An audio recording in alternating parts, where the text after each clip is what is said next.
लोकसभा चुनाव के लिए वोटिंग खत्म होने के बाद एग्जिट पोल्स लगातार आ रहे हैं। बीजेपी के सबसे चर्चित प्रवक्ता संबित पात्रा की सीट को लेकर भी एग्जिट पोल्स सामने आए हैं। इसमें उनके लिए काफी अच्छी खबर है।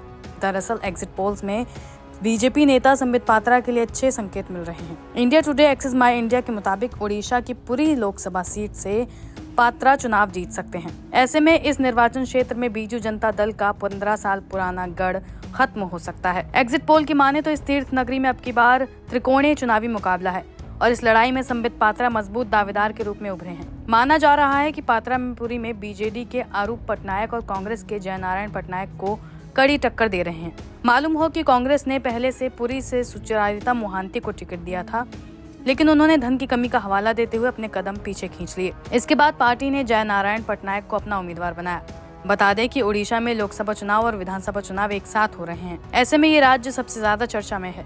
इसकी वजह से भाजपा और बीजेडी के बीच उतार चढ़ाव भरे रिश्ते भी हैं। दरअसल शुरुआत में संकेत मिले थे कि आम चुनाव में बीजेपी और बीजेडी के बीच गठबंधन हो सकता है, मगर बात नहीं बनी और दोनों ने अलग अलग चुनाव लड़ा। इसके बाद चुनावी प्रचार के आखिरी चरण में दोनों दलों के बीच तीखी जुबानी जंग तेज हो गई। खुद प्रधानमंत्री नरेंद्र मोदी ने बीजेपी प्रमुख और ओडिशा के मुख्यमंत्री नवीन पटनायक की सेहत को लेकर टिप्पणी की। पिछले एक साल में अचानक नवीन बाबू की तबीयत इतनी कैसे बिगड़ गई?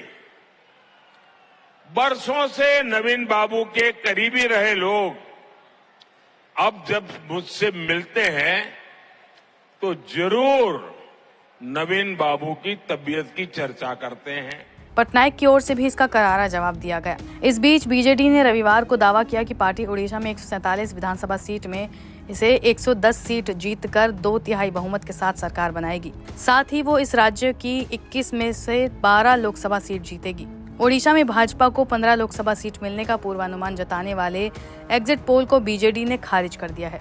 पार्टी की ओर से कहा गया कि राज्य के लिए एग्जिट पोल 2014 और 2019 के चुनावों में गलत साबित हुए हैं। ये प्रवृत्ति इस बार भी जारी रहेगी। वहीं एग्जिट पोल ने ओडिशा में भाजपा को 15 और बीजेपी को 5 सीटें दी हैं।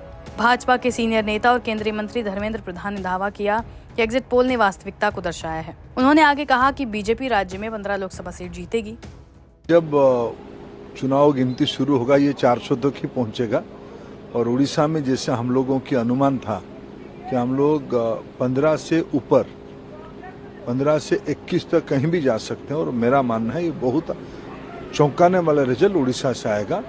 मोदी जी की डंका देश में बज चुकी है। अगर हम देश भर की बात करें सर तो आप क्या कहेंगे? क्या मैंने कहा ना, मोदी जी की डंका देश में फिर एक बार बज चुकी है। बहुत एक प्रचंड बहुमत के साथ मोदी जी देश में फिर तीसरी बार प्रधानमंत्री बनेंगे और देश में बहुत सारे काम, बड़े बड़े काम बाकी है और निर्णायक काम सभी अभी माननीय प्रधानमंत्री जी करने वाले हैं।